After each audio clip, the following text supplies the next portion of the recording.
Welcome, and we'll start off with our bracha. Baruch atah Adonai Eloheinu melech haolam asher kitshanu b'mitzvotav v'tzivanu la'asok b'divrei Torah. Amen. Thank you. So if you tuned in yesterday, you realize that we are not doing Rashi now. We completed all the Rashis on the two Parshas that are combined for this coming week, this Shabbat. And so we are looking at Torah Temimah, which is it's a higher level of commentary. And it also gets into halacha, into Jewish law quite a bit. He shows his expertise. Rabbi Baruch Halevi Epstein demonstrates his clear expertise in these particular matters. So I'm going to go ahead and share the screen at this point, and we'll see what we can find.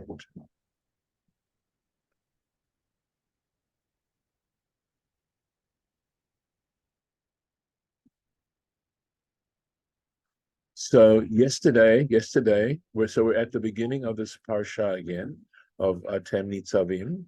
That is chapter 29 in the book of Deuteronomy, and starting with verse 9, and we're going to go on to verse 10, and where Moses starts this section declaring who he is addressing, the various components of the Israelite nation, and how they're all to be brought in to this formal relationship, this covenant with God.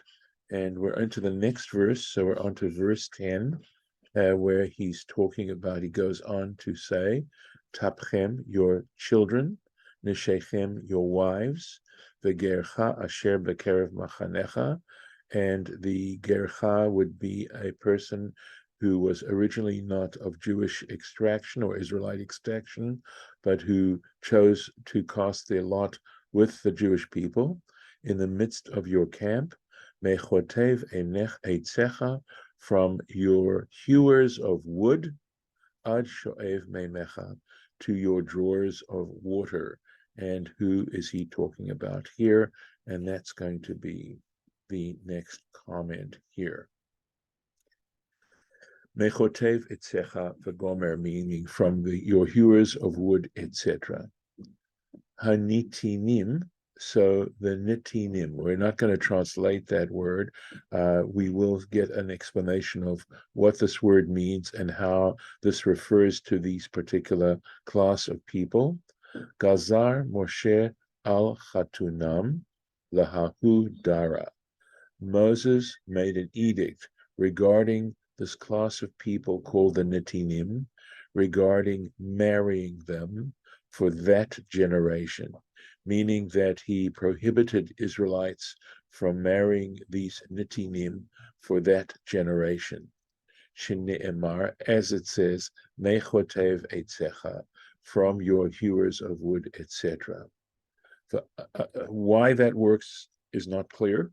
Okay, so if you're puzzled by that or don't follow, you're in good company. Okay, the Ata David, and David, King David, came, the Gazar Alaihu, and he made an edict regarding these Nitinim, the Chule Dare, for all generations. So there's a lot of explaining that needs to happen here, and we will see if we get any satisfaction as to how this works. Okay, so let's take a look. So this is footnote Chet. We'll take a look here. So first of all, who the Nitinim were. HaNitinim heim Hagiv Onim. We're talking about this group of people called the Gibeonites. They're mentioned explicitly in the book of Joshua. And there's a story and a chapter that these Gibeonites were a tribe that were not of Israelite extraction. They lived in that general region. And when they heard of the success of Joshua and the Israelites and how they were conquering the Canaanites, the Gibeonites dressed themselves up.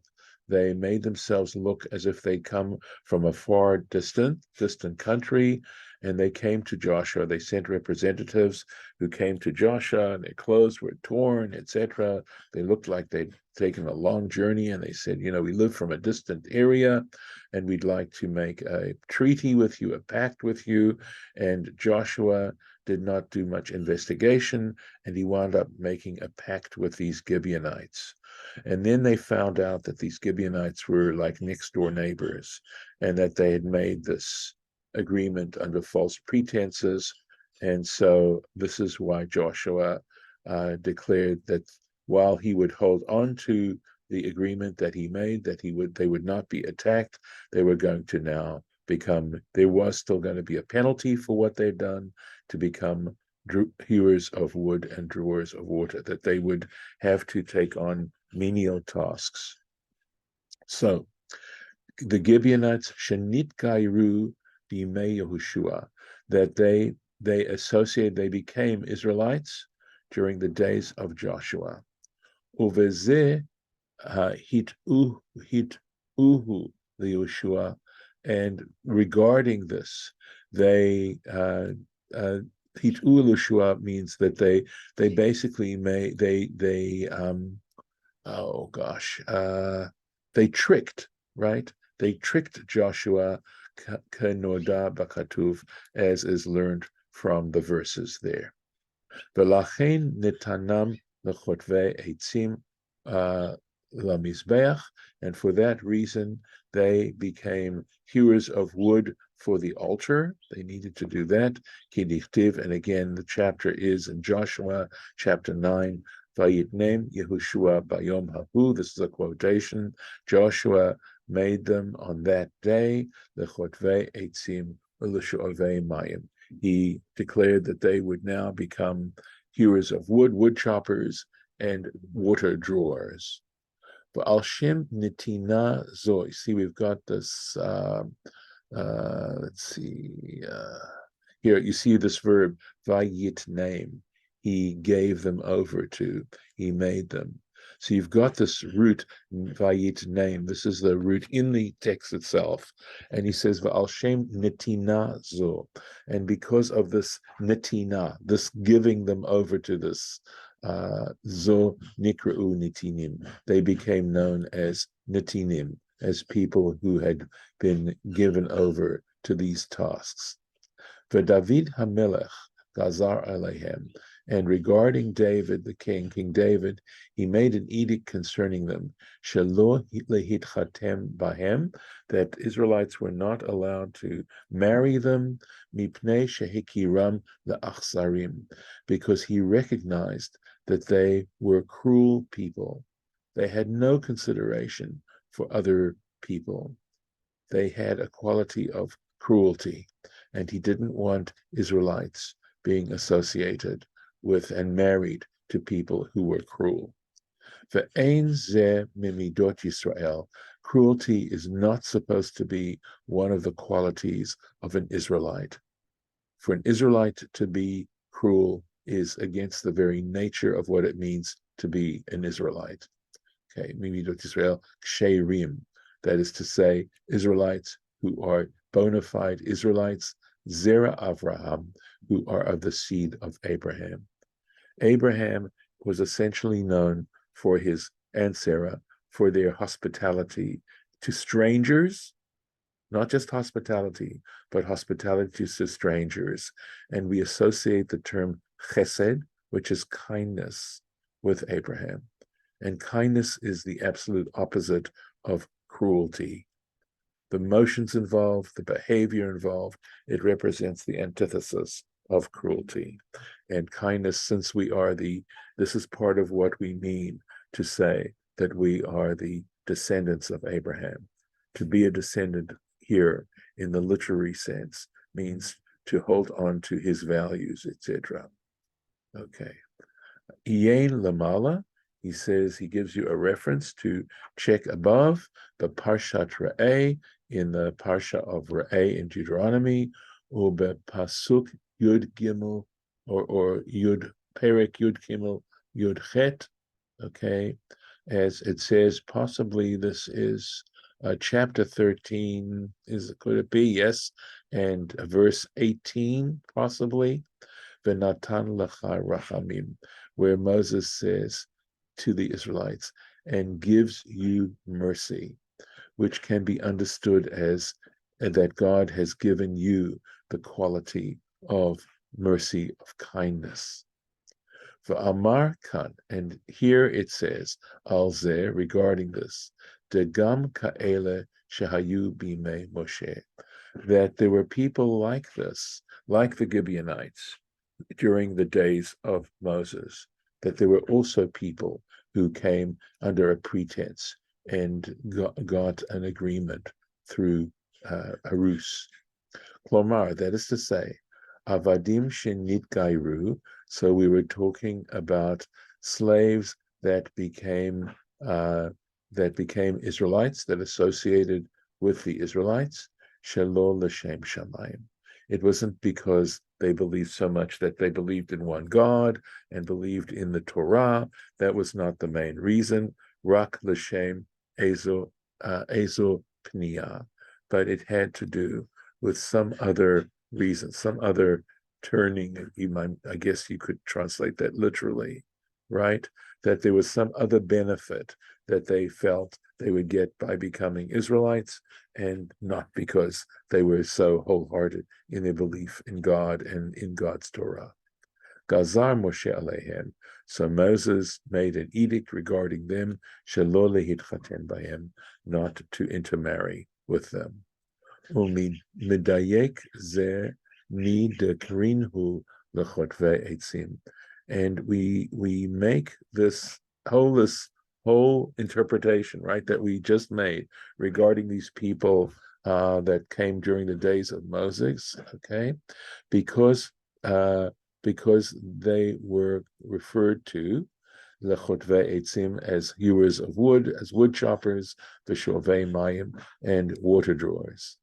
But anfaihu, regarding them, right? They're referred to in the same way. Shma mina, from this we can deduce love biklal Yisrael, that because they were separated out and designated specifically, they were not part of the community of Israel, not in general of Israelites, but love bichlal geirim, and nor were they considered to be geirim. Remember, geirim is mentioned as people who became part of the Jewish people for sincere reasons, because they fell in love with the notion of God and worshiping God and following God's commandments. Ela avadim v'avadim psulim ninhu. Rather, they were considered to be slaves or servants, and not only that, they were considered pasul, meaning unfit to become Israelites. Ninhu, they were considered. The omnam hu gazar, and nevertheless, Moses understood, he made an edict rak le'oto hador, just for that specific generation. Mipnei shehaya choshev, because Moses thought, sheledorot habaim, that in future generations, yishtaneh tivam, their nature would change, that they would change their nature, miliyot achsarim, from being cruel, that they wouldn't be so cruel in the future. Aval David, but regarding David, all those generations later, shekvar ra'ah dorot habaim, because he saw all the coming generations, the hikiram b'chol zeh la'achsarim, and he recognized that despite all this time that had gone by, they still were cruel. Gazar alehem ad olam. For that reason, his edict was in perpetuity. Kach nireh lefaresh. This appears to be an appropriate way to explain all of this.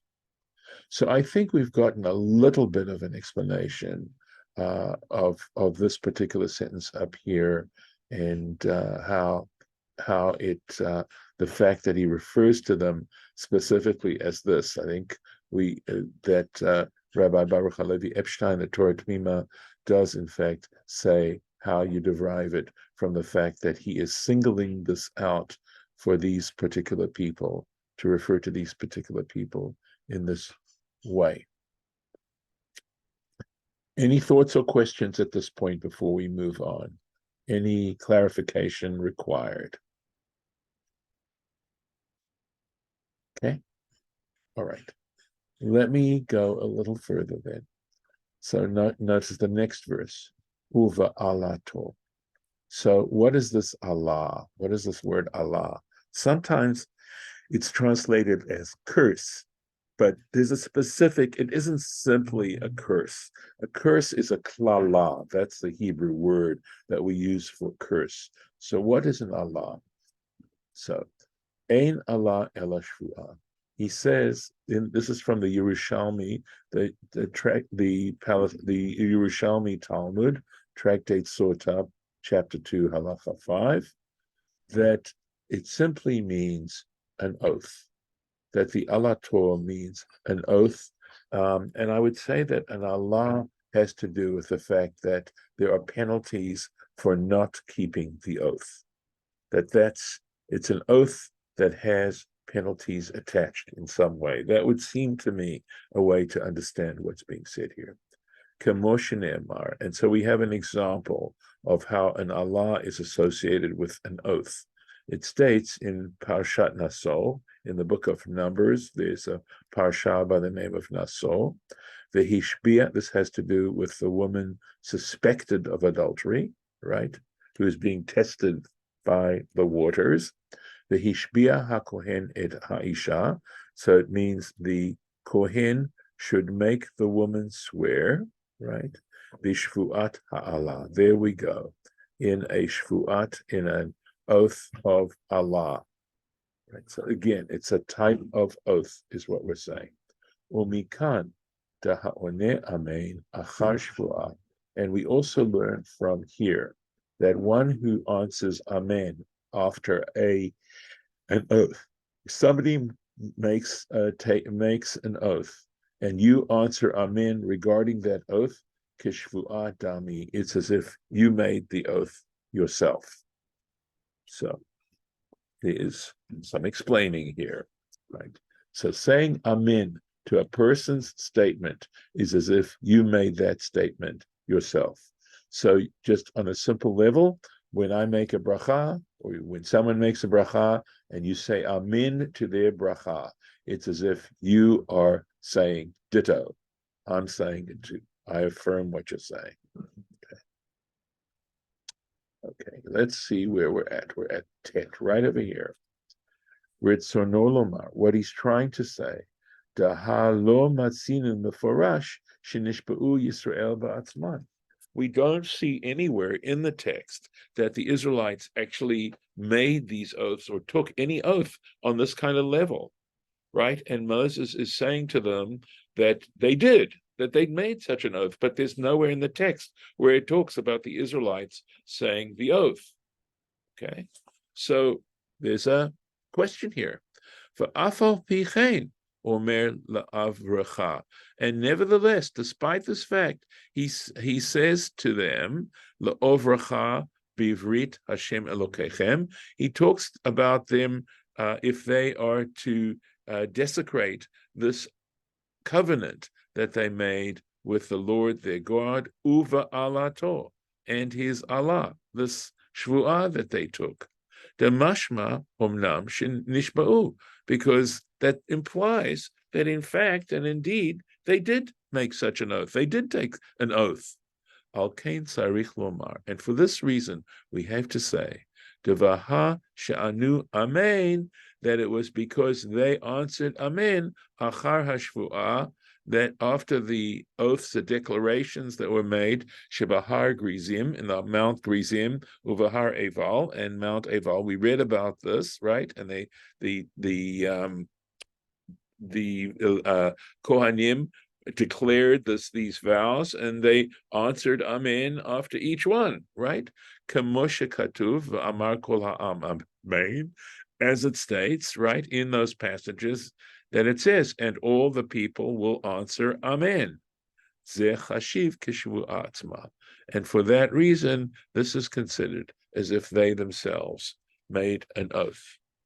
The Iye Lamala, and he's giving you a restaurant. He says, see above the Parshat Naso, in the Parsha of Naso, the Pasuk regarding the verse that says, the Amra Ha'isha Amen.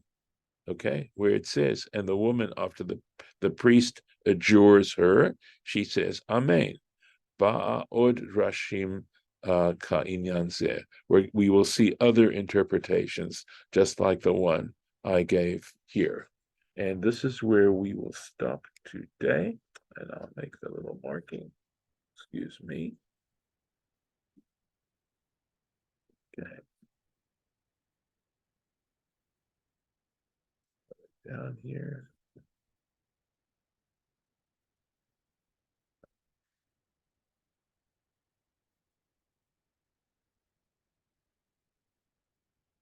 All right.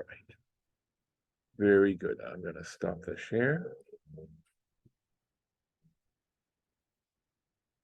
All right. How did we do today, Kathleen? You're muted.